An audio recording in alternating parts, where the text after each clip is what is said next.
Seamus, Hannon, you're very welcome. Great to have you on. Thank you, Sean. Great to hear from you. How are you getting on?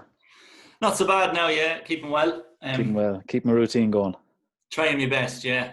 Between a bit of work from home and in the office and trying to keep a bit of activity as well. But, yeah, you get much training. Not as much as I should be. I find I'm much better in a team environment for getting a bit of motivation. Really? Yeah, as I got older, my kind of individual motivation is kind of lacking. So once I have lads there around to push me on, I like it. Yeah, prefer it. Yeah, there's a lot of lads in the same boat now, I'm sure. Everyone's different. Some people can operate grand on their own. Others need that push on either side of them. Yeah, I started well, and then I kind of waned for a little bit. Now I'm kind of getting back into it again. So. Yeah, it was kind of hard to start because we didn't know how long this was going to go on for. So I suppose everyone kind of took into doing a bit of individual training, and you probably had programs to follow, and then not knowing it was going to be prolonged. That's the hardest part, really, isn't it? It's not knowing what date you're aiming for. Yeah. That's kind of what I find the hardest thing. You need a goal. And still even, with I know there'll be a bit of easing back to normality now next week or two, but there's still a lot of details involved in that too. I'm sure from what I hear, there's lots to be taken into consideration. It's not just as straightforward as going back, training and resuming everything. There's a lot of measures to be put in place. Yeah, and a few things on the club side of things, like a lot of the volunteers and things, there's a bit asked of them. Big risk. The whole situation. Yeah, it's a big risk now, it really is. Right, Seamus, let's go through your accolades first, and then we'll get our chat going. Be quick. Obviously, not at all. As I was saying, when I get people to go through their accolades and send them on to me, I suppose it kind of forces people to stop and just have a look at different things achieved so far. And I'm not sure what your stance is. That are you a man that keeps looking ahead, or do you be aware of little highlights and moments that gone by? There's some things you think back to, but mostly you're kind of just keep it in the now to always be kind of looking ahead, keeping the focus that way. I suppose when you stop, you can look back, really. Yeah. You'd be afraid if you look back now, what you're doing will go by you. Yeah, very true, very true. So that famous run with London, which we'll go into in more detail later on, the county final, is a fantastic experience, I'm sure. So I'm looking forward to hearing all about that. Lord Mayor Cup in 2010. Nicky Rackard All-Star Team in 2017, which you were captain. Of the Longford Hurlers that year, Longford Hurlers, yeah. And National Hurling League Division 3B 2017. And 7 Senior Hurling Championships. It's a fair haul. Yeah, I actually missed a few when I was in London as well. So how many did you miss out on? I think I missed 3. 10 would have been a nice number. Yeah. I'm sure there will be lots of other opportunities. So look at Seamus, I suppose I want to take you back. I want you to can just share your first involvement in the county setup. Which code did you experience first? What age were you? How did that come about? Will I just go to senior or go back even the earlier days? Well, you can go start in your earlier days. Well, I suppose the first kind of involvement I really had would have been out in Keena under 14. Remember going there with all the other son lads, and was it Jimmy and Mick Casey, I think were. They probably are over that time. Yeah, we were probably just ahead of you. I remember training above in Keena at that now, but I was a sub. I was training. I was involved in the setup, but I was never really got playing. Actually didn't put on a Longford jersey, starting jersey till under 21. But moved on from under 14, under 16, and then into minor. I remember we were training in Cullyfad with the minors when I was in first year in college. That was some place. Finn Egan, I think. He used to manage Mayo ladies. Oh, that's right. Yeah. Oh, there was lots of lads had teams out there. It's amazing the amount of lads that have experience of being in Cullyfad. I remember Edwin Brady from Dromard used to drive me down, and myself and Brian Brady used to go down Tuesday nights. That was an experience. So carry on. That was fun. That was good crack. I'm sure. I'll never forget the running. Yeah. Up and down Cullyfad. We had to hold hands and run up to one end of the pitch and back down again in 60 seconds. Yeah, some people say Cullyfad is such a great surface, it's such a natural surface that there's very few lads actually get injured there. Funny enough. So it was a bit uneven, but it wasn't too bad. But sure, back then that was 2007 or so. Or earlier, 2006 or 5 it was. It's still used. Yeah, is it? Yeah, you get the odd lad going down there, in the winter, and some teams go back there every now and again, but not as much. But it's still definitely in use. Yeah. Yeah, I don't think you really had the quality of pitches as you have now, but no. And then we went out. We played. I can't remember who we played in the first round. We got bet. So all the running obviously was to no advantage. Well, it was fairly abrupt at that time, knockout was knockout, and that was it. Yeah, that was it. But I'd have always been playing underage hurling then as well, in tandem to that, always alongside that. And how would you balance that from a young age? When I was young, it didn't really matter. I didn't really mind it too much, because like you were just training away, like as you can probably tell, I wasn't much one for the gym, and so I used to go training whenever I was light enough. I was always fit. I suppose that was my main attribute. But because I wasn't really playing on the football teams underage, hurling was kind of my focus when I was younger. Okay. Because I was starting and playing and all of them, up to under 16 minor and that. And then kind of after minor, when I get to college, that's when I think the football kind of started taking over a bit, because I started to get noticed a bit and get brought on to between 21. I think Luke kind of brought me in then, I think, because he was managing 21s at the time. That's right. Yeah. But my first senior inter-county would have been with the hurlers in 06. 06, okay. Yeah, I think we lost the league final to Armagh. Who was over the hurlers that time? It was Matty McLaughlin. Oh, right, okay. Yeah, we used to train Shroyd. And what was the setup like then? 2006.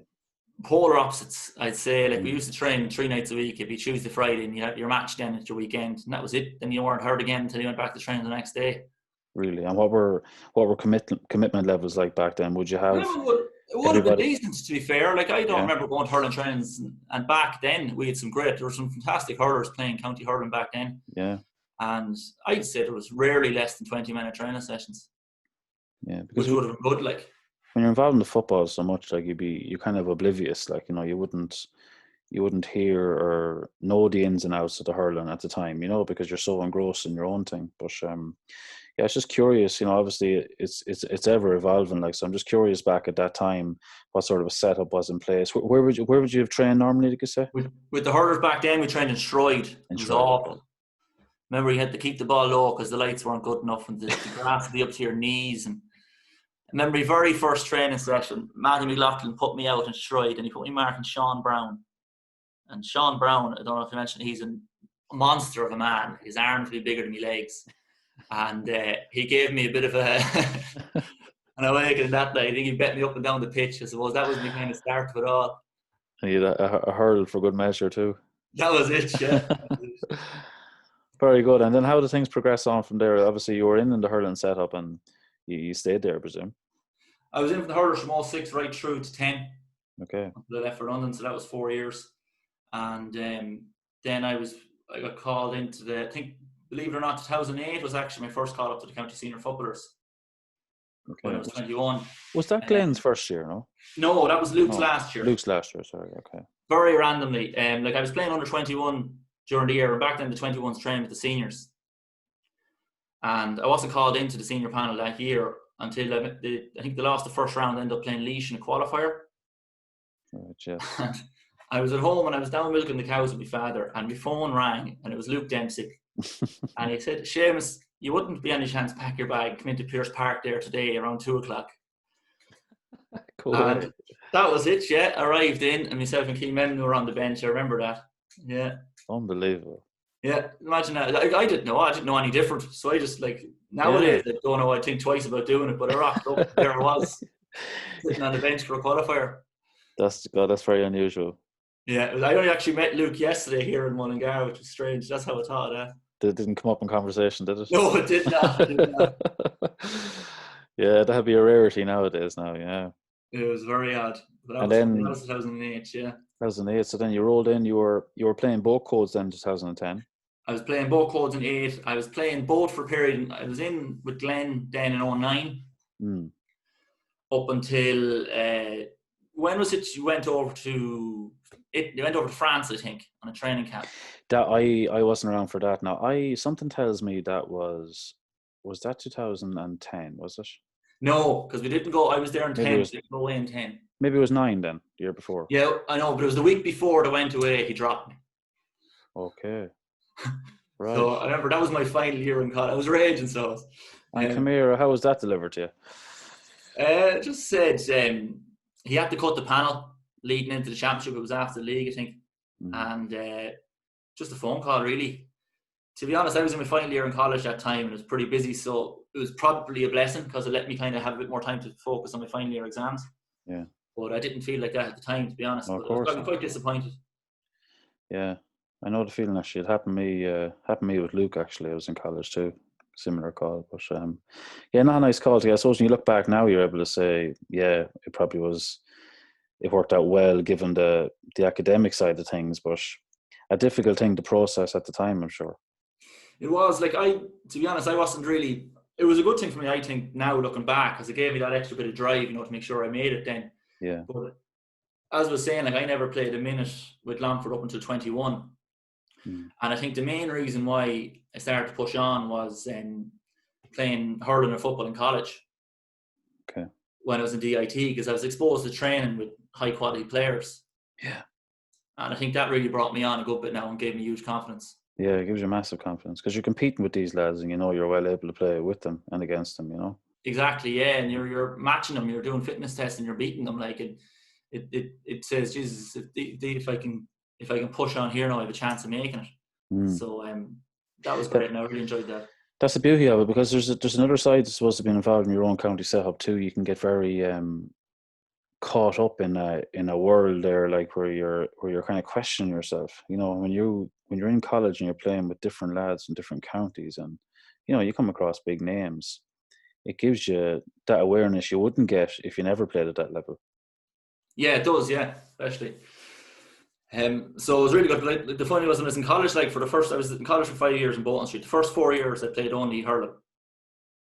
So I did, and that was I really enjoyed my hurling there, and it brought me on quite a bit. So I did, was playing with good lads, and then the final year, then I played Sigerson that year. But now, when I say play Sigerson, I was a sub on the team, but we had a phenomenal team that year. We lost the final, I think, to Cork IT. Yeah, and sure, DIT was it was difficult too, because there was no real set complex to train. Everyone was kind of meeting in different spots.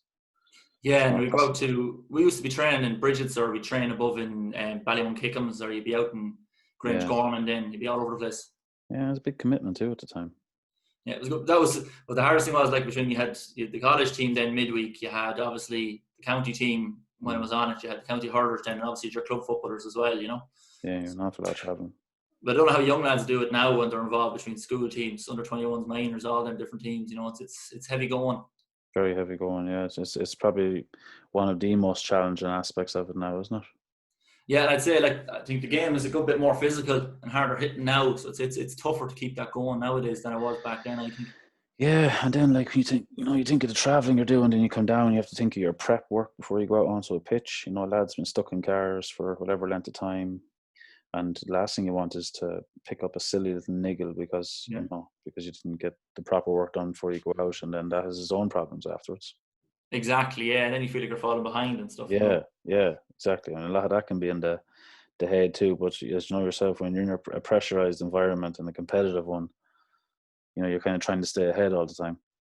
Exactly, yeah, and you're always competing for a position, so your immediate target is the fella who's competing with you.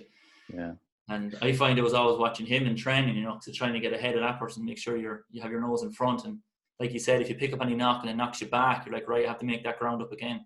Yeah, exactly. Yeah, it's good in a way. It keeps you pushed on, but once it doesn't consume you. Yeah, that's true. Yeah. And how did you balance both goals then? You had a lot going on then at that period. I had a good bit going on then. Well, I suppose the only year I really had the double on was 2010 there, and so Glenn was managing us, and Tom Lynham was over the hurlers at the time. Tom was brilliant.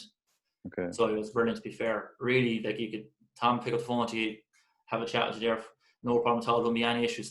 So I tried to used to get training Wednesday with the hurlers, and it was Tuesday, Friday, I believe, with the footballers. Oh. And then you'd have your thing at the weekend. So hopefully the hurling was 1 week, football the next. But there were sometimes during the year you'd have league games on the same weekend. Would you be making all those sessions, would you? I used to train Tuesday footballers, Wednesday hurlers, Friday footballers, and then the weekend, yeah. And then you try and get some individual ball work then during the week or something if you weren't hurling, yeah. And was there any leniency towards you, or were you expected to train? There would be. I wouldn't be in with the hurlers. I wouldn't be expected to do the huge running because I'd have done that, Yeah. It was more when I was going hurling training, trying to get me touch, Yeah. competing the drills, all that sort of stuff. That would have been more, yeah. Like I suppose that was an area you probably needed more focus in, because you were probably training more football wise. I would have been, yeah. And they're two completely different sports, like. So, like the one thing with a hurling is, like, I find people always laughing, but I think football. I think you can be competitive in football if you're fit. Yeah. But I think hurling is something you need to be at. Yeah. To It's a skill. The stand out. skills. Yeah, absolutely. Like, Yeah. and you could if you don't pick your hurl up after if you leave it down there for 6 months, pick it up, it'll take you a while to get back into the swing of things. You always need to be tipping away. Yeah, and then I suppose the regularity for you, that was the big thing. And it's good actually that understanding was there, like that. Your manager was willing to let you focus on the skill based stuff, rather than saying, "Oh, look, no, you have to be seen here to be doing the running with the lads," because that would have been a sort of an old school mentality before. Yeah, but like I said, Tom was brilliant. He's very understanding. Yeah. He knew, like, he kind of had an idea of the kind of pressure I was under, and he didn't want me to make a decision. And in fairness, I have to give some credit to Glenn as well, because there was a lot of Longford managers that probably wouldn't have bothered putting up with that and said, "Look, it's either football or nothing. You need to decide." But he never made me make that decision. Did have no time for it even. Pretty much, yeah. So he just said, "Look, if you want to keep it going, it's up to you. But I need you at as many football sessions as possible," and that's the way it worked out. And is it manageable, really? Do you think, to play both codes? No. I think if you're young and you have less going on, potentially, but like logistically, that's a different story. I don't think the GAA is structured in a way that it can be done. So you have games on the same weekends, or you have matches and stuff. Like, you can't. There's too much of demand. But physically, I think it's with the commitment levels you need now just to play one code, never mind two. I don't think it's possible. Demands. But there's some huge jewel players there in Longford as well when you think about it. Like, yeah, there is. Brendan Burke, lads like that. Carchie was a fantastic hurler in football. Yeah, but I suppose it does come to a point where it takes its toll on the body as well, like, because you're jeopardizing your career, really. You're not getting the best out of yourself in any if you're trying to carry two of them. Yeah, and bloody, you're not probably focusing fully on one to get the best out of yourself in that too, Yeah. So I do think you need to decide. I wouldn't say I'd been able to keep it going on much past 10, maybe. Yeah. Would you have changed? Well, like, if you looking back now, would you have stopped at any particular point? Would you have maybe, or would you have? What would you have done differently, do you think? Personally, no, I don't regret them all. I was delighted to be part of the hurlers. I really enjoyed it. It was great to win the Laurie Maher Cup in 2010, our first one. Had a good year with the footballers in 10, I suppose. Well, league-wise we didn't, I suppose. But I felt there was more in me. I would have liked to have been in there in 9, to be honest. Yeah. But 9 seemed to be a tough year, though, too. It was. I think we got relegated that year. Yeah, it was Glenn's first year, wasn't it? Yeah. Yeah. That was Division 3, I think. Yeah, because I came in at the tail end of 10, I think. Yeah, tail end of 10. Yeah, I joined it very late. But I suppose when we were beaten by Down up in Newry, then that was the end of the road for us, wasn't it? After the Mayo. That's right. That was the qualifier. Yeah, went on to the Ireland final. Yeah, that's right. Yeah, and like, where did life take you then after that? Obviously, you made a move over to London, but in the months coming up to that, or the time building up to that, what was what conspired? Well, 9 and 10, I suppose I graduated in summer 2009 as a civil engineer, and sure, the whole economy crashed then, and there was literally zero employment in my line of work. So I basically stuck around in 10 purely to play county. That was the only reason I was in the country, being honest with you, Sean. And I finished out the club season, and as soon as the club season was finished, had a friend living over in London, and I said I'd head on over to him. Okay. And that was it. So I remember Glenn ringing me when I was up to Dublin one day, trying to see if I'd stay around and things like that. But to be honest, without being able to get it work, and I didn't want to leave a big blank on my CV, you know what I mean? I needed to try and get stuck into something if I could.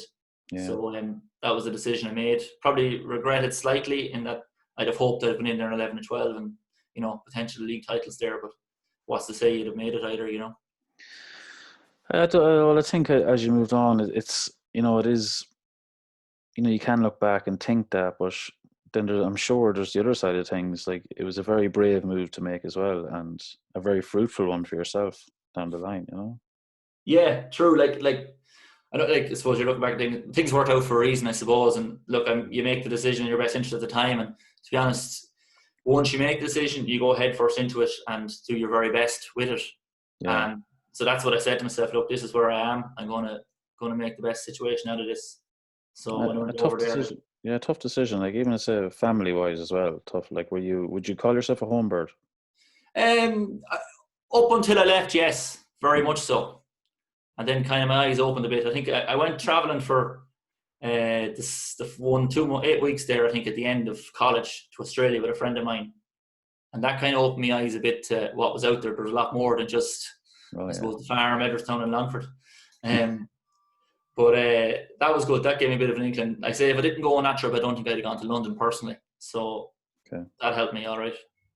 Yeah, so you could see how easy it is to stick around and be so committed to the football and give it everything, and then you'd be kind of oblivious or unaware of these other experiences out there, Yeah, because to be honest, when you are playing, it's everything. Like it's all you want to do. You're wrapped up in that bubble that the lads were saying. I know you talked to before, and it's enjoyable. Like, and you're pushing yourself and you're getting the best out of yourself, and you see, like, it's great to be in places like that. And, like, it's hard to leave it too. Oh, it is, yeah, sure. It's, as you said, you grow up into it. It's your world. It's everything, and so the beauty of it in your case is, you made a difficult choice to break away, but it led on some fantastic experiences for you, and also, and as we'll talk about as we go on, also you were still young enough to have the opportunity to come back and experience it again. Do you know what I'm saying? Some guys will maybe make the breakaway, but kind of leave it at that point, Yeah, well, I'll talk about it later, but that was one of the reasons kind of why I came back when I did. Because I wanted to try and give some time back to the club as well, before I was kind of too old to have anything to offer. Yeah, I know. It's an important thing for us all, really, isn't it? Like, it's like with inter-county careers and that you are always kind of thinking of your club, because you're thinking, God, whenever the county does end, you want to be in some sort of condition that you can give your club a bit of service, because there's a lot of lost time there too when you're involved in county setups. Yeah, like I think from 2008 to 2017, I was involved in some county panel or another, so I hadn't given full commitment to the club over that whole period, Yeah. So it takes a lot. So you're over in London, Seamus. What happens? What's the first movement? What's the first connection? Is it a phone call? Did you go out searching yourself? Make a connection? I can't remember what was the name of the physio with Longford in 2010. Was it Ollie Plunkett, was it? Yes. Ollie was there, for a couple of years, yeah. He had spent time in London, and he suggested a club that he is aware of over there. And purely by him advising me, I made contact with a club that were based kind of they were called Fulham Irish. They trained in Scrubs in West London, but they were kind of based mostly in Clapham. Okay. And I just made contact with them. But in my first year, I never actually transferred in 2011. I was actually flying home every weekend for Edgeworthstown that whole season. Now, how was that? I think I flew home 43 times or something in the year. Crazy like that, or 40 Unbelievable. times. How did you find all that? I struggled to settle in London, being honest with you. Like, I was training with the lads. The club I was actually training with went on to win the championship that year as well for the first time ever. Wow. Which is great, but they knew from the start. I was straight with it from the start that, look, I'm here to train, no problem. I'll join you next year, but I'm going home to play with the club this year. So it was kind of part of me saying, like, I didn't want to let the club down by leaving. Yeah. But then I'd do my best. But to be honest, towards the end of the year, it was torture, absolute torture. I remember we played Dromard in a league quarter final, it was, and I went to a replay. And I was just like, would someone please win this game? I don't want to come back next weekend. What time of year was this, should I ask? Or? I think it was the end of October. It would have been up around then, so it would have... God. Crazy stuff, yeah. But it was tough that was tough on the body now, yeah. That was hard. You were flying home and you were exhausted and you're trying to play matches and you were kind of letting yourself down a bit because you didn't really have enough in the tank to perform, That should take so much out of you. I can only imagine, to be honest. So that was 2011, and I think I was in London 2 months, and Paul Coggins rang me to try and join up with the London footballers that year. But I told him where I was at and that I didn't want to play, and that was fine. He kind of left me be-ish. Yeah. He'd call back every so often though, so just to see how you were getting on. He was a relentless man, Paul. Well, But fair play to him for touching in, because I suppose it was that thin line of communication that I suppose opened up the opportunity then again. yeah, it was great. But it was good. Like London, the best thing I can describe about London is it's like being in college. Yeah. Because like you're in a house with a group of friends, you're going to work. It's like being in college but having a few quid to spend. Yeah. So you're working away, you're training hard, you're enjoying yourself, and you're in like you're wrapped up in your own little thing. It's a great life experience. But like I said, when I was flying home that time, I struggled to settle. But then when I made the plunge and decided to transfer and set up with Fulham Irish, get stuck in with London, like it's don't Changed regret it for a everything. second. It was brilliant, to be honest. Yeah. It changed everything, I'm sure. And Ah, it was. and what was training like with Fulham Irish? We used to train in the scrubs. It was good. Like you had some real quality players because Yeah. at the time it was a lot of people that travelled over from Ireland, that had emigrated from Ireland at the time to play. So like we'd have had a relatively strong club. Tyrconnell Gales would have been the kingpins. To be honest, they'd always be thereabouts, winning most titles and that. We had some good lads like Lorcan Mulvey and Shane Mulligan. A few of them would have been on the team as well. Like would have played. Lorcan played with Cavan and Shane would have played a bit with Monaghan as well. Like very good. The players of that quality, yeah. So the ball then, I suppose everything got kind of rolling. London started to build up a bit of momentum. So how did that all start coming together? Well, I suppose 2012 then was my first year in. So Sean McVeigh, who plays with Antrim, would have been captain that year. He was a good lad now. Okay. And we were training above in Greenford. And I'd say you might have played in Greenford in 2011, did you? Yes, I did actually, yeah. I remember going to watch that match. And that was basically our training facilities, yeah, that pitch. Like London, the county board, in fairness, are brilliant. They'll give you everything they can give you, like between travel and hotels and food and expenses, what you need. But the facilities just weren't there. Like you couldn't just get your hands on training facilities, because you're a minority sport over there at the same time, Of course, yeah. So they were facilitating you whatever way they could, like they were more than willing, but it was just something like that would be too big of a project. Exactly, yeah. And then they had Ricelip, but Ricelip was just the pitch in itself, and there was a bit of green down the back, but there was no facility with lights or anything like that. It was only till Paul kind of came in and got kind of third party stuff involved that we were able to get training on 3G under lights and places like that. Yeah. So like, I'm sure you had an array of fellas coming from different areas in London too, and like everywhere. Yeah. Like I was living in Ealing, Hanwell at the time, so I was lucky. I was on the west, so Greenford was only up the road for me, and so was Ricelip. But you had lads coming from Stockwell, Clapham down in south. You had Stratford over the east. Like Sean McVeigh in 2012 was coming from Essex, so he was there. Unbelievable, isn't it? Like it's to be to be away, but also to be traveling. It's like the equivalent, like nearly. It was mad. It was kind of that link though to home as well for a lot of lads. Of course, yeah. If it's in the blood. Yeah, exactly. Yeah. So, like some lads could have been traveling up on an hour and 20 minutes to train. Hour there and an hour back. So serious commitment. Yeah, and you're not here, and you're going about 30 kilometers. So. I know, and I suppose, Seamus, it was like whenever when teams get a run and there's a run of success, you can have the right group of lads coming together at the right time with the right attitude, and that seemed, just from listening to you here now, that seems to have been the case at the time, where you just this thing was starting to take off. Like when you even talk about the commitment levels of fellas traveling there, like there's always an intent there. You know what I mean? Like I'm sure you have some guys over there they'll be playing for the love of it, but they'll be playing as sort of more of a hobby. But I get the sense that there was more to it for some of these guys. Yeah, but like in London, like if you don't want to play county, you don't play county. There's no kind of like at home you could be a good footballer. It might be a bit of pressure on you to go into the county setup. Yeah.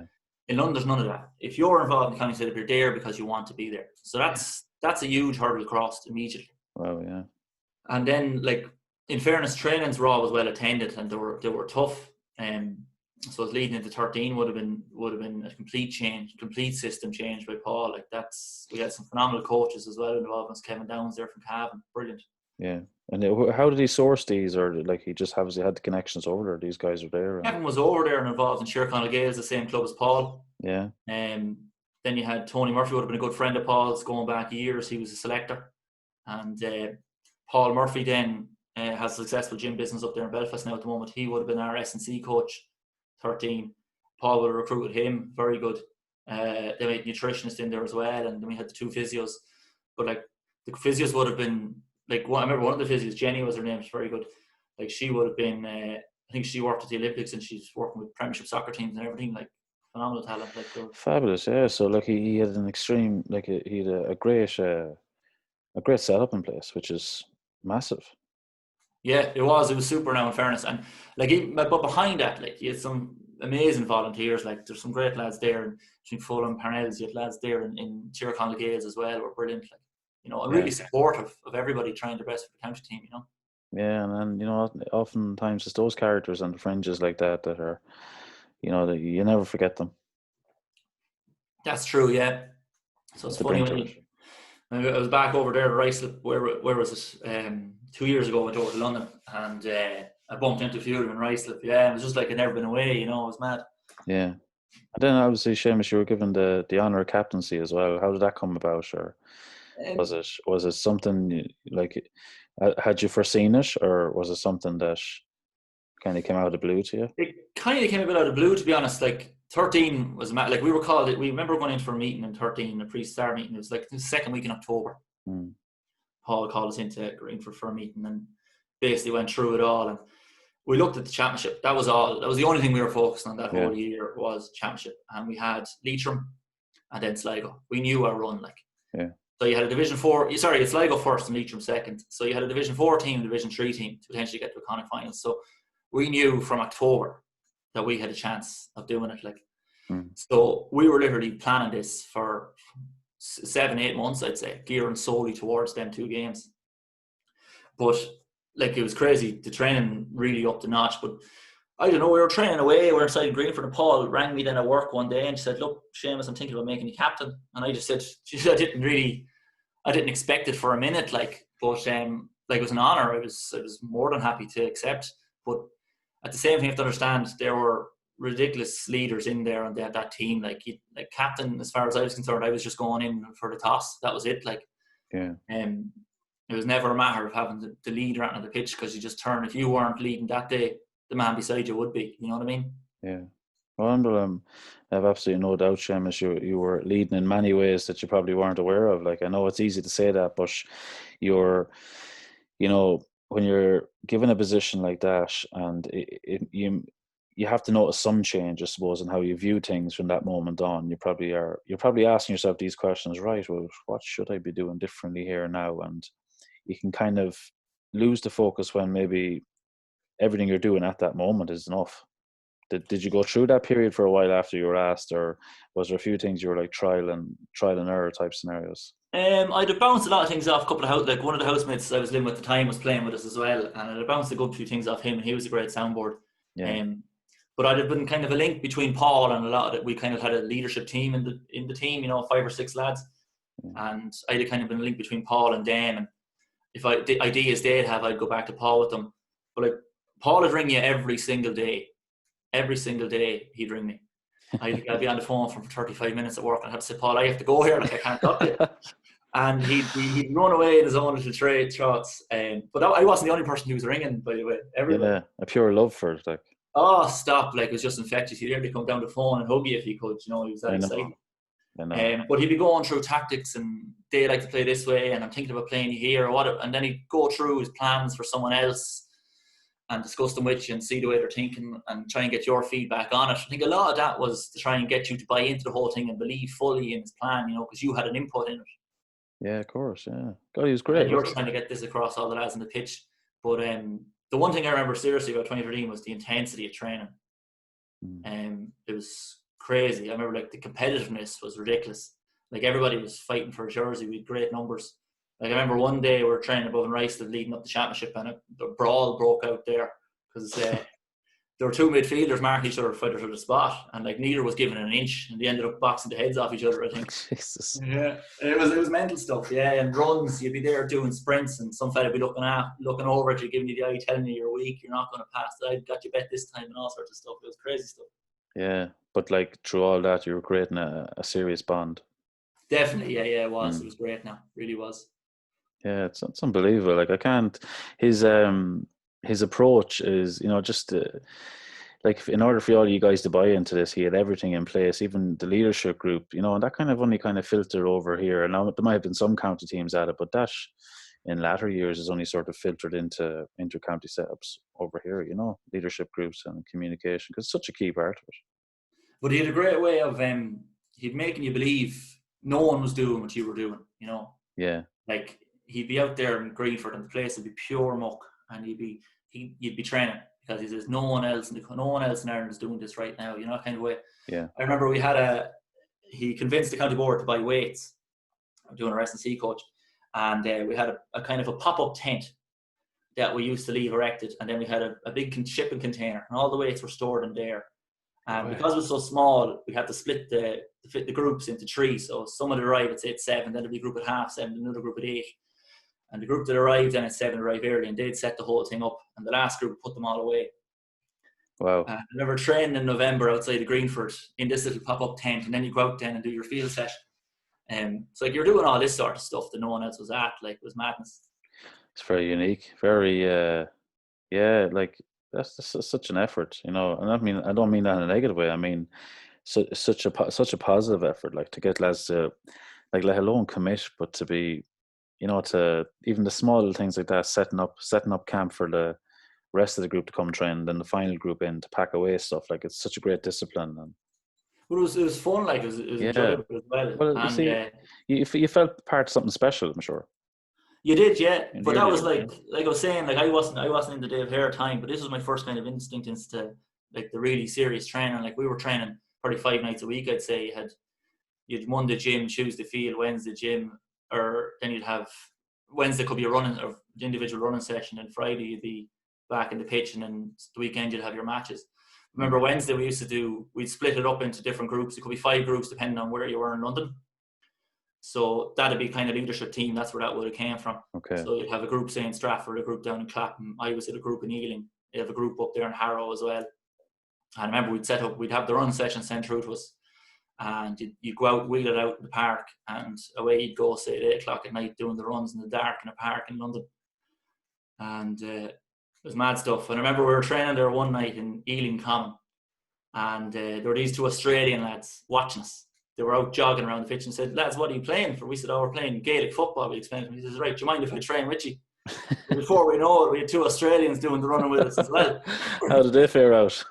Oh, they loved it. Like, they didn't know what we were doing, what we were playing, and then we showed them a few videos on YouTube and stuff, and they were all amazed for it. But I don't think they ever come up the right to watch us now. But couldn't sign them up, no. No, I couldn't sign them up. But like, it was just, there were so many things that you wouldn't experience at home. It was crazy stuff. Yeah, they could have made fair cornerbacks now if they got around them. I'd say they would have if we could have got them. Yeah. But you'll never forget those moments, like, the dark nights you talk about there, the tough sessions, the brawls, all those things, I'm sure when all the good days came afterwards, it was all worth it, Yeah, it was great. But like, I think the greatest thing, my biggest experience in London that changed was you're playing with so many men from so many different counties. You get so many different variations of the game. Yeah. So you had men from the south, men from the west, you had lads from the east, then you had northern lads as well playing. And this is all mixed together, and it was trying to find a way that all their different attributes would complement each other. So, like, I remember we had a midfielder called Caelan Doyle from Derry, and that man just did what he was told. He was unbelievable. He was so important to our team. Like he was just given a job, and he was not the cross, the 45 and stuff. But like, you had a man who said, "Right, that's my job, and I will do that. I'll do nothing else." He didn't have lads that wanted to be heroes. He had men that went out and did what they were told to do. Yeah, a massive part of it, a massive ingredient to that, to have fellas like that in your team, because it only takes one to jeopardize the whole lot.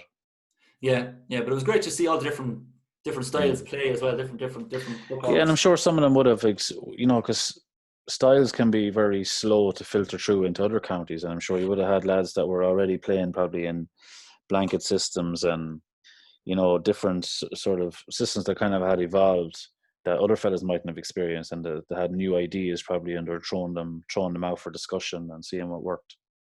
Yeah, very much so. Yeah, but then like a lot of the players on that team that year had inter-county experience. A lot of them had played inter-county football. It was a huge thing as well. Yeah, so they were coming in. They were like, these were good footballers at the same time. Yeah, again, that was another barrier that was broke down. Like, because if you had a lot of guys that maybe had no experience intercounty, that kind of can be a restriction in a way. Yeah, Our self belief and stuff. exactly. Yeah, when you're in there, like we were just doing our own thing, training away, not really worrying about anyone else. Trying to just be the best we could be, as Paul always said it. Mm. And the league campaign then, Seamus, like how was that year? Like, was it not amazing? No. Yeah, but was it, the way when you set out and you say your goal is the championship and you're focusing on that, and you're probably, the league is secondary, but at the same time, it's if a league run isn't going well, it's very hard to ignore it as well. You can keep saying, oh yeah, championship is the focus, it doesn't matter. But was the league a learning experience throughout? Yeah, very much so. Like the league to us was it was about, you see, we were always the underdog, you know what I mean? Yeah. So there was never that kind of pressure on you to achieve. So when you did, obviously it was great. But like we obviously wanted results. I think we got a draw and a win in that. I think 2012, Kilkenny weren't playing in 2013. I think we beat Carlow and Waterford or something like that, or Limerick. We drew with them, I think. But we used to use the league to trial different styles. So like we had a couple of different tactics and game plays, filtering men back, sweepers. You had 2 men inside. We used to have an attack called the clock, where you used to go, if you're attacking one side, the guys on the other side would go back, filter back. Okay. We'd be trialing all that stuff during the league, working on kick-out strategies, line ball plays, set pieces from throw-ins. We were doing all that stuff during the league, Yeah, very good. Because we couldn't get challenge games. You have to understand that. Mm. So the league, we literally had our league matches, and then it was training in-house games. That was it. Which is difficult, because so we had to try and make them work, Yeah, it's great. Like it takes a lot of it's brave to approach the league in that way, but I think the beauty of it was you realize, you had your goal, you realize, you were limited in, say, your preparation opportunities. So as you talk about the challenge games and all that, you knew you were limited in certain areas, so you had to maximize where possible. And it was, really, really good way of doing it. Yeah, like another thing, we used to do training days in London. So we'd have spend the whole Saturday putting rice up, and you'd have warm up, and you'd meet up there, you'd get breakfast and all that, and you'd have a team meeting, and then you'd use the whole day, you'd work through set pieces, then you'd have a match at the end to try and put all them into play. So that's kind of how we maximise our time, Yeah. And then you're in championship time then, Seamus, and that first win is huge. Yes, we had Sligo then in the first game. The Ricelip weekend, as it's called over there, falls on a bank holiday over there, and have you ever played over there? Ricelip? Yeah, I have, but I think it's not the best of pitches now, and it's a wet day. No, it's not. I remember we played Tipperary in the league in a match. Mark Gotcha went to take a 45, and he kicked the low short, and it got stuck in a puddle of water. I remember 5 or 6 lads jumping into it to try and kick the ball out. I don't think I ever experienced anything like it. It's brutal. It was it's a much better setup now. They've pitch there now, but it used to be rock hard of a dry day, and it used to be always really sunny that weekend. I remember. So except actually the year before, we played Leitch, we lost a point, but in 2013 there, I remember the sun was split into stones. It must have been 27 degrees or something crazy like that, and we were well fired up for that one. Yeah. And what was the mood like afterwards? Was it obviously a huge relief, but more importantly, it's on now. This is what we've been talking about since October. Yeah, but there was huge excitement. It's such you can make it a distraction if you want, which is what we used to use kind of in our advantage. When teams are coming over there, you've got the big marquee, people are out drinking pints, they're not even watching the game, half of them, you know what I mean? It's like a big day out, it's nearly like a parade. Yeah. We were there to play football, whereas other teams can get they could be distracted by it. Yeah.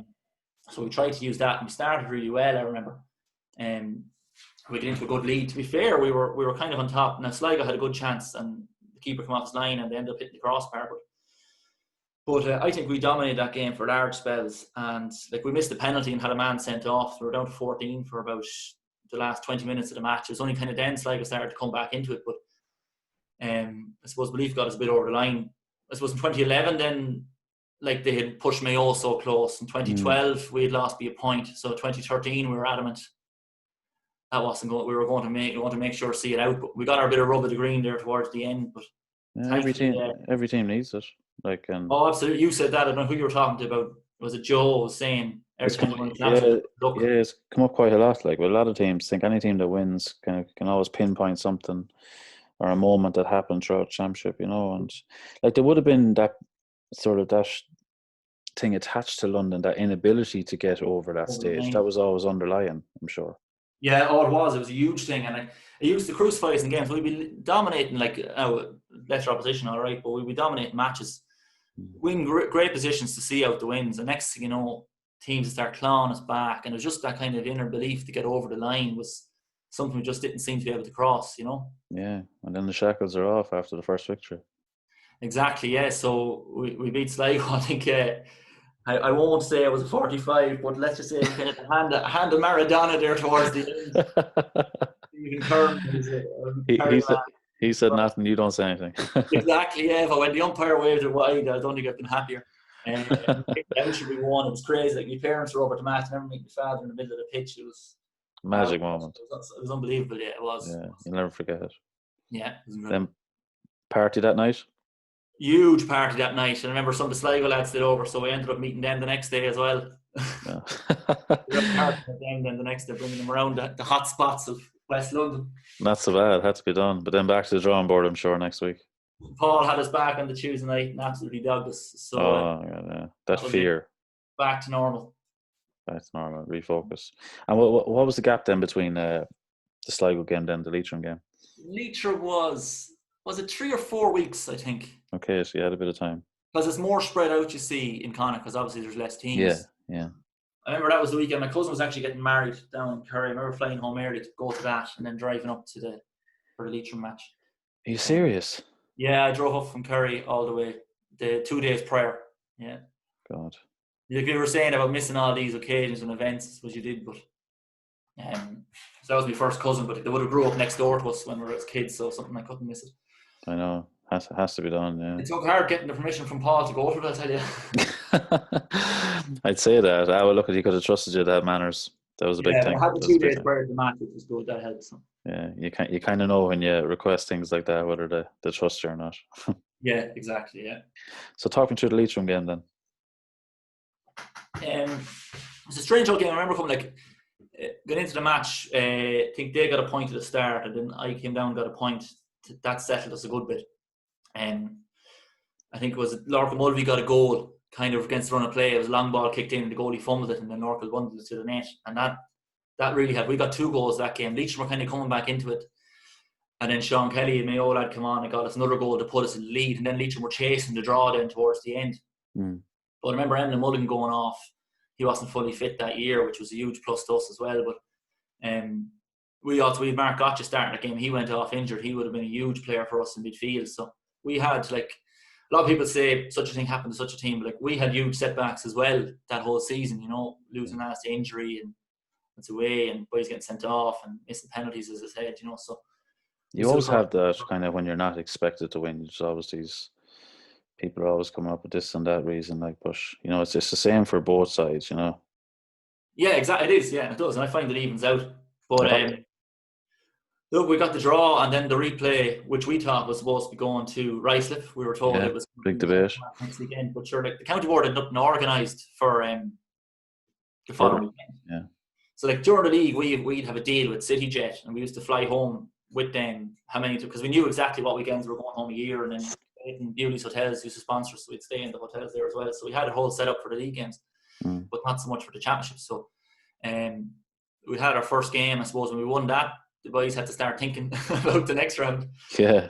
But I remember the replay in the Hyde, we couldn't get flights at short notice. We had some lads flew into Knock, others flew into Dublin, some lads flew into Shannon. And then I remember there was one fella, a private donor in the background there, hired cars for some of the lads to drive up to the Hyde, to the hotel there. God, that was very disruptive, wasn't it? Yeah, so you have all these different obstacles you see when you're travelling like that you don't think of, especially when you have to try and book flights in 6 days, 35 days, because you have to be there at the start. Was that motivation for a lot of lads, do you think, too? It would be, but we just see it as, we have to go there to play the game, this is what we have to do.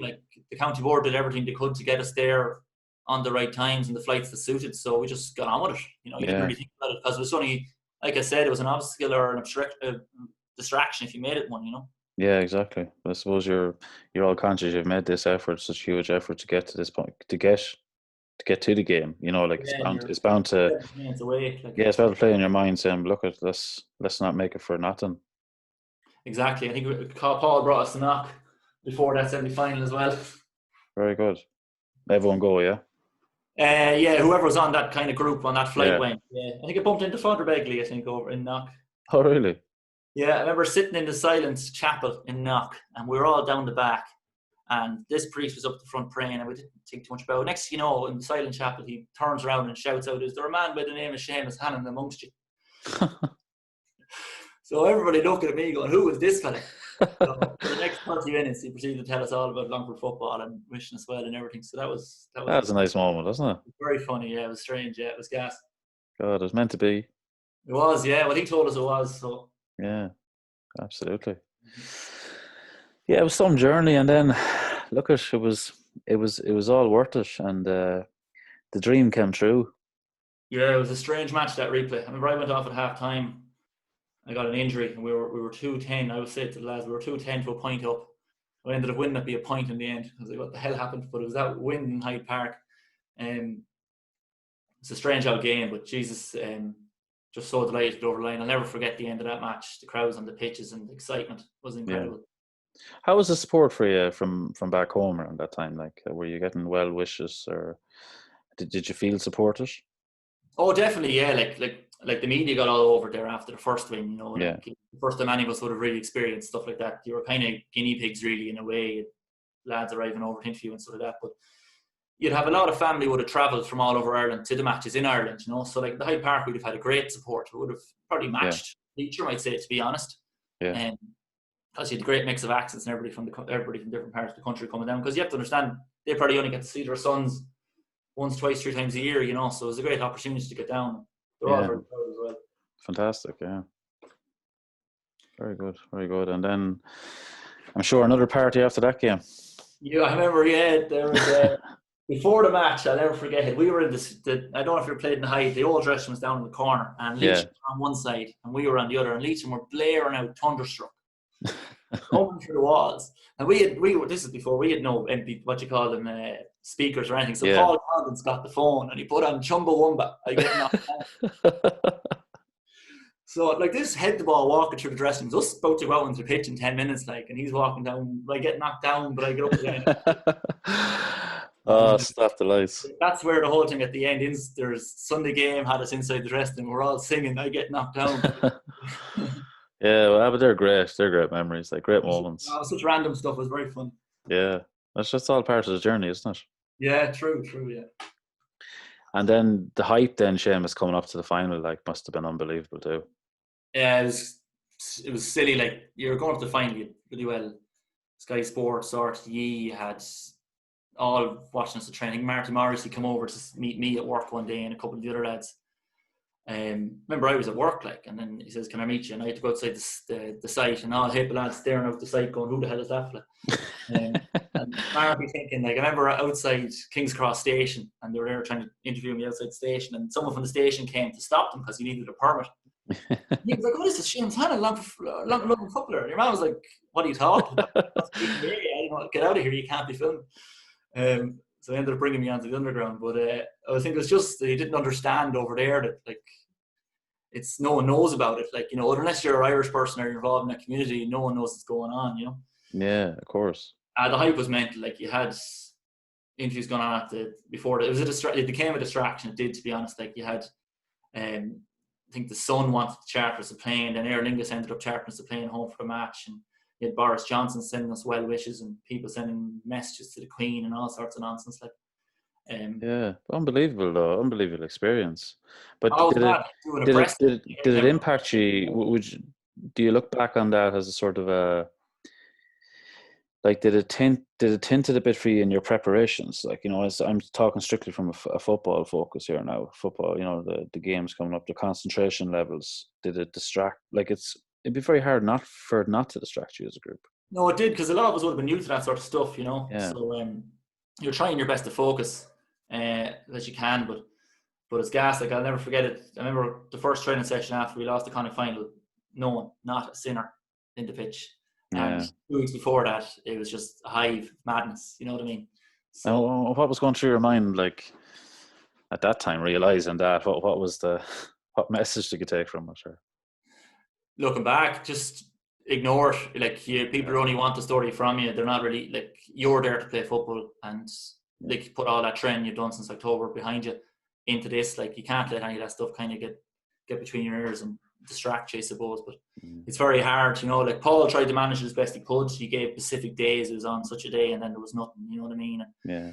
We used to have our PRO used to manage interviews. Then it got a bit out of hand, so you had to go through him to talk to players and things like that. You know.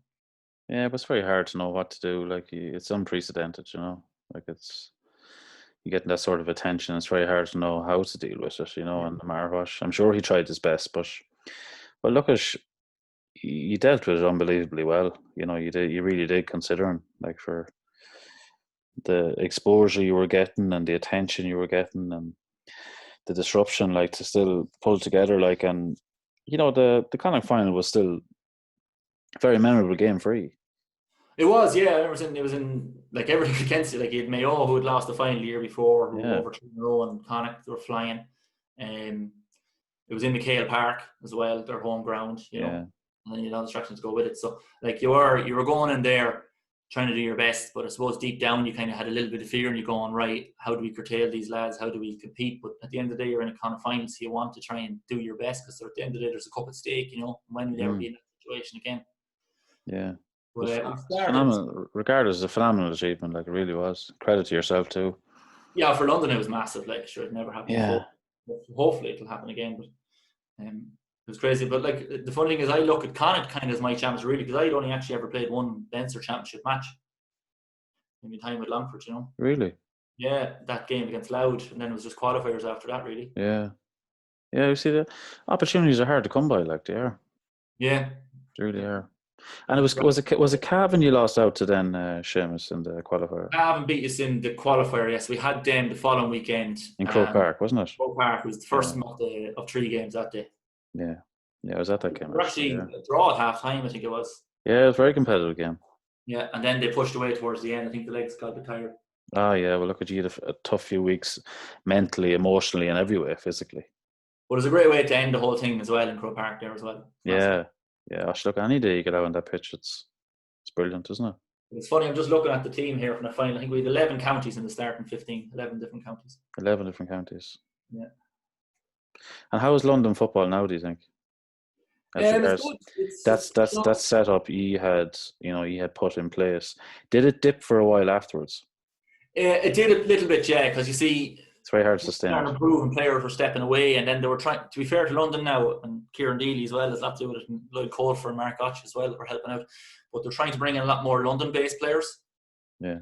So on our team, we would have had 2, maybe 3. I think Philly Butler was starting, cornerback. He would have been one of them. Now I think there's 8 or 9, which is great, and that's the way it has to go, you know, for them to be sustainable. Yeah. But their training is up to considerably, like, you know, it'll be quite scientific now, and it'll be up there with most county teams, you know, and they've got a good training facility there in Rice now as well, you know, and they do a lot of training in London Irish for QPR there. Okay, very good. Because I'm sure it took a lot out of everybody that run, you know, like, just the demands would have been a lot invested into it, a lot of things put in place, like, and you probably might have had a couple of players who were probably giving it their last year as well, so you're heading straight into a transition period then, you know. Yeah, I think we lost 2 or 3 off that team straight away, just lads. And that's a lot, like. Yeah, so we lost Kieran McCallion, who would have been a huge player for us, and Caelan Doyle as well, midfielder. So they were big losses. And then you have new lads coming in, and you're trying to mix the whole thing together, you know. Yeah. That's unbelievable run, Seamus. And then talk to me about the transition back then, coming home. Difficult? Well, I don't like that picture on the right. I remember I didn't last too long in that game against Danny Hughes. He destroyed me. Busy player, Danny Hughes. Yeah, he was very good that year now, in fairness. Transitioning back, to be honest, tough. I struggled a bit now in the first year, really did. I left London at Christmas there, kind of January, and I went travelling for 3 months with the wife now, actually. and that was good. It kind of stopped. I kind of parked London and then said, right, this is it now. But when I came home, I was kind of get set up in a career and you had different priorities, I suppose. Of course, So 2015, I just tried to play with the club. And 2016, then I think it was Enda Macken rang me to see would I go in with Longford. So I said I would, but to be honest, with the job I had at the time and travelling as well, it was quite tough, and you were getting a bit older too. Yeah. And you were kind of more of a sub role as well, which was hard to. Yeah, like, and you have to come from such an experience over in London too. Like, I'm sure it was very difficult. I'm sure there was a party that probably just needed a break. Yeah, like I was saying, like you're in London, you're surrounded, like you socialise with these lads. You're in each other's pockets. You ring them during the week. You're living with them. You know what I mean? Yeah. And whereas in Longford, it's kind of just go to training and go home, and you don't see each other again until the next day. You know what I mean? Yeah, the bond's like, not the same. Myself mostly, when I was in there and all this. Yeah. And comparing the two setups, Seamus, would you have had, which was the most positive experience for you, being involved in the county setup in Longford or in London? Most memorable, I suppose, memories wise, would be London, definitely. To be honest with you, yeah. Did you feel like you belonged more in the London setup?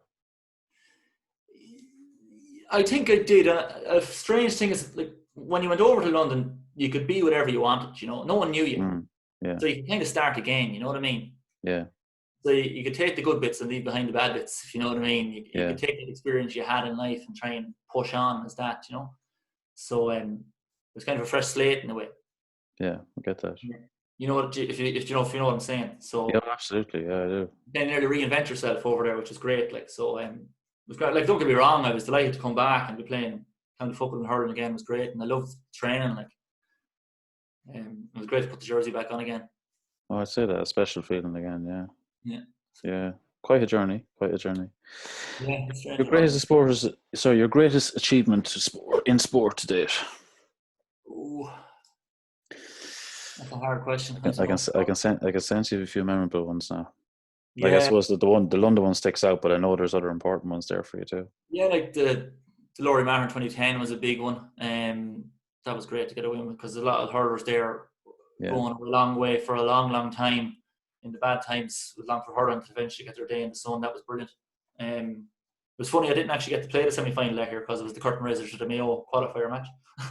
Oh, go away. Yeah, the same day, yeah. So it's a mad one. London obviously is huge. The win over Sligo was amazing, side and Ruislip, and then obviously running out onto Caleb Park for county final as captain was pretty special. Yeah, family there and everything. Family there as well, yeah. Like all my parents in the crowd, and I remember coming around the corner and doing the march before the match, and the roar that went up from the London supporters. Like, we'd never seen anything like it. Like, we're wondering where all these people had come from. It was great. Like. Yeah. So probably that, I suppose. Yeah, you pinpointed to that. Yeah, that was probably the main one, to be honest. Yeah, but like it's like we wouldn't have been usually successful in regards to trophies and medals, but it's like just competing and doing your best and getting those days in the sun, I suppose, are just something to remember and cherish. Yes, sometimes it's all we have to hold on to, being the best you can be, and like to go over there and be part of that special trip and to captain it, Seamus, it's that in itself is an incredible achievement. It's not. I'm actually the third Edgeworthstown man to captain London. Are you really? Who's before you? Jackie Devine and Johnny Lynn. Oh, very good. Yeah.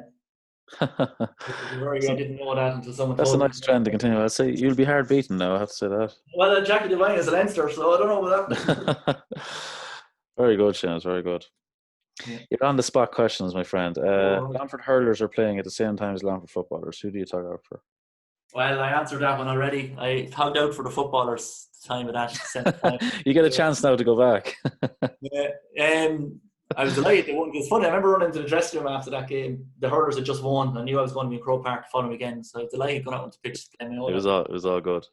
Yeah, but depends on the game, I suppose. Yeah. Which is more important? It's hard to choose. I probably, I don't know. I chose the footballers that time, I suppose. Yeah. Right, sure. You're definitely putting me on the spot there. Good man. Your second one, what coach manager has had the greatest influence on you? let me see. Hurling, I suppose you're looking at Matty McLaughlin, Tom Lynham would have been brilliant. Matty McLaughlin, both Edgeworthstown men, but Longford men too, and big hurling men. They were great now, to be honest. Outside of that, then in football, you'd have had probably Paul Coggins would have been super, like huge, like just what he instilled in you and what you learn from him. I would have a great time for Enda Mackin then as well in the county scene. It would have been a great soundboard for me when I came back in 2016. He's great. I always felt I could open up and talk to him honestly, and he'd tell you the truth, Yeah, not to be said for it. Yeah. Fantastic. PJ, I suppose, just in the club then, I suppose you had PJ Kenny, John Smith Sr., God rest him, he was brilliant as well. John, yeah, he's a gent. They kind of brought us in, was back 2008 and that, 9-10, the first time I got to semi-final anyway. They were huge then as well for us. Yeah. What year was that? That was the year you beat us in the quarterfinal, was it? Exactly, yeah. I remember it was the year we went to Australia. Yeah, I'd always remember John Smith come over to me after the game, actually. I'll never forget it. Such a gentleman, John. Oh, John, brilliant. Yeah, great. God. One of the best. Seamus, thanks so much. Absolute pleasure to have you on. Really enjoyed that chat. Now it was a great insight, and loads of little things I personally wouldn't have been aware of. On your journey over in London and the whole process in getting there, and it's a great story, and one you should be very proud of. Thanks very much, Sean. Yeah. Hopefully we'll get a few more days out now this year and next. Yeah, we'll see what the coming months bring. Like, sure, nobody knows, but I just want to wish you all the best, Seamus, and I really appreciate you coming on for the chat. Thanks, Sean. Thanks very much for your time. Take care. Stay safe, Seamus. Mind yourself. Thank you. All the best.